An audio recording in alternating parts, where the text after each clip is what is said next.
Let me paint this picture for you, inshallah. I'm in federal prison, the belly of the beast.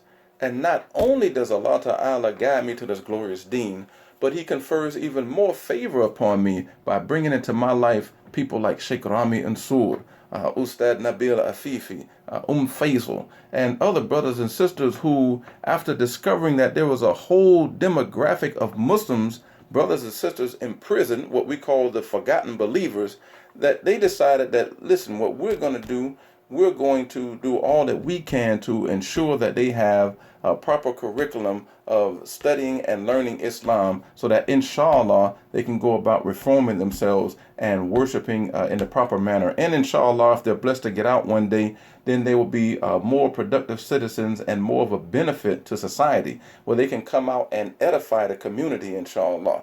And you don't understand the importance of that and the impact of that. I mean, when you're in prison is like, it's like being buried alive. And I say that because when you go to prison, just about everybody you know, your family, your friends, your acquaintances, whomever, they forget that you're even alive. They say out of sight, out of mind. So if it's not for like your mom or your grandmother or somebody like that, then basically you just in there by yourself. And here you have some total strangers that just happen to find out about you. They didn't know you when you were on the streets. They didn't know you before that. They didn't know you before Islam. And so when they come to you, they're not even judging you. They're saying, listen, okay, you want to learn about Islam? Here you go. Here are some tools that you can use, inshallah, to better yourself.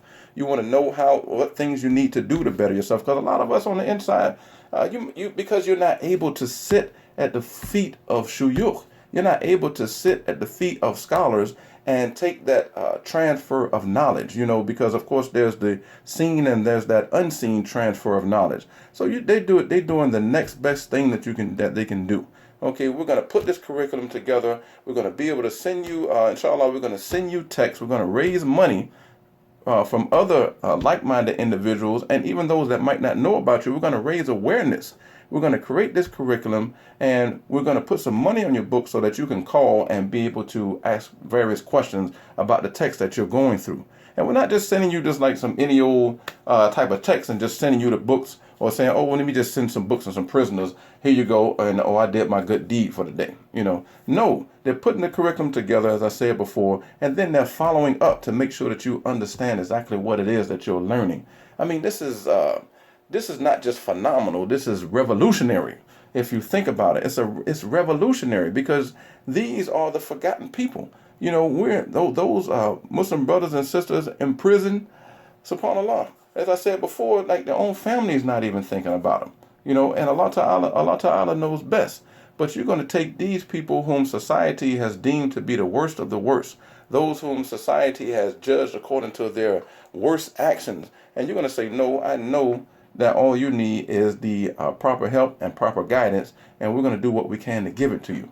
I can't begin to describe the feeling, that I would get whenever I received text from Tayba, because we were getting some texts earlier on, like the texts, they weren't professional, you have texts now, various texts now, and they've been able to raise some more funds by the grace of Allah Ta'ala, and through those gracious donations, they've been able to send the text out and get it professionally published and everything. But we're getting texts in the early days with the do not copy stamp on them and everything, and putting them in binders and letting spreading them around, so brothers can use them and just benefiting from those texts.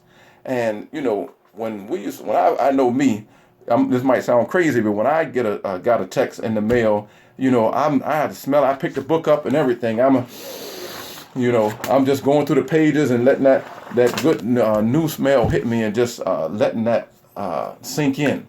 And as soon as you get a text in, you got a whole list of brothers that next thing you know, they want to read it. Listen, I'm next in line, Akhi. I'm next in line where I met with that book. You done with the book? So I got lines months long. I got to let this person use it for this amount of time, this person for, that amount of time. And it's the impact of such a thing. Getting mail in and of itself is something major. That's a major thing to have your name called at mail call any day, when you're in prison. But for somebody to send you some special mail, some mail that you're going to be able to go back in the cell with, and it's going to benefit you It's going to hold your attention for a while, but benefit you, inshallah, for the rest of your life. That's something that's beyond words. So if you take something, even like this text right here by Dr. Miraj, this book, Revelations, you take something like this, right? And imagine if, brothers and sisters getting something like this in prison.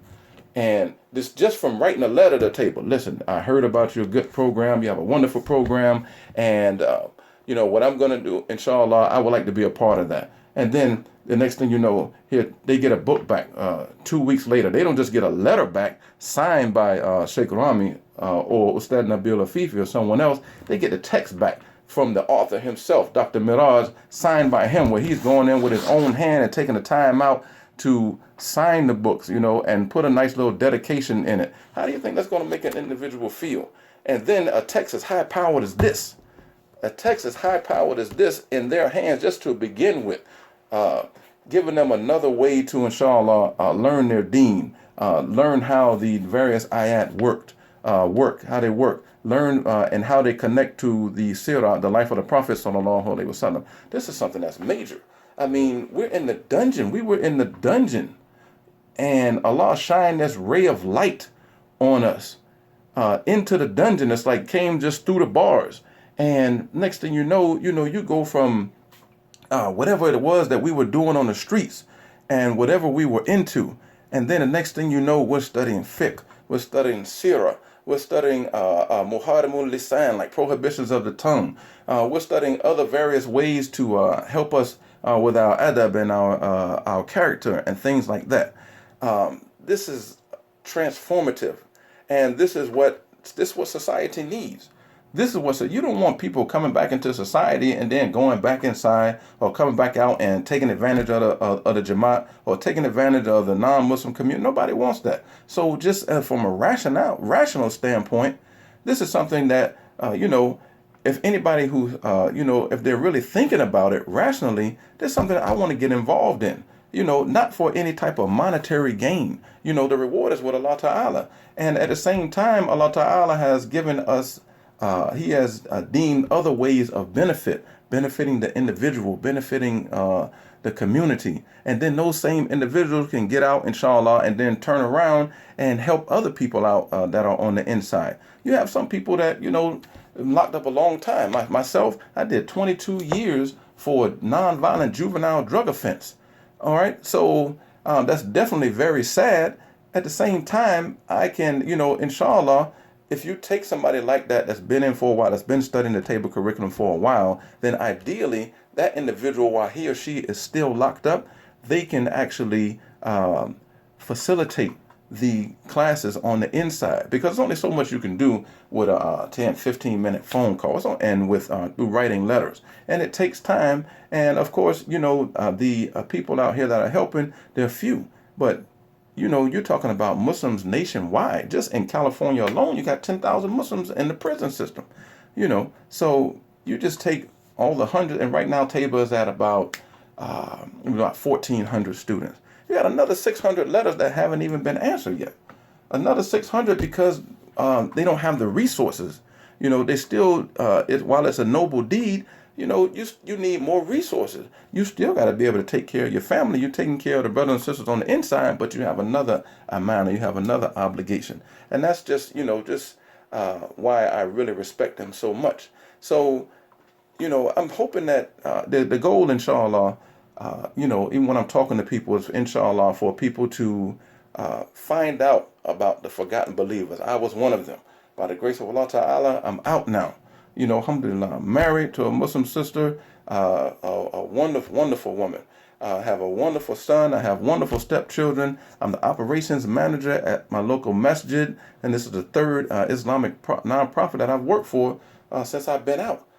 So this is major, and this is proof that people can change, and it's proof of the transformative effect that the Tayba Foundation and people like Sheikh Rami and others have on those of us, those who are still languishing in the prisons. So inshallah, Allah is the best of planners, and this is the goal. I'll talk about it to whomever is willing to sit down and listen, inshallah. And, hopefully Allah Ta'ala will bless the Tayba Foundation with more people who are willing to donate their money, especially their money and other resources they may have, their connections and their time, inshallah. And you never know what might happen. Allah is in charge of all affairs, and the sky's the limit. So, assalamu alaikum wa rahmatullah.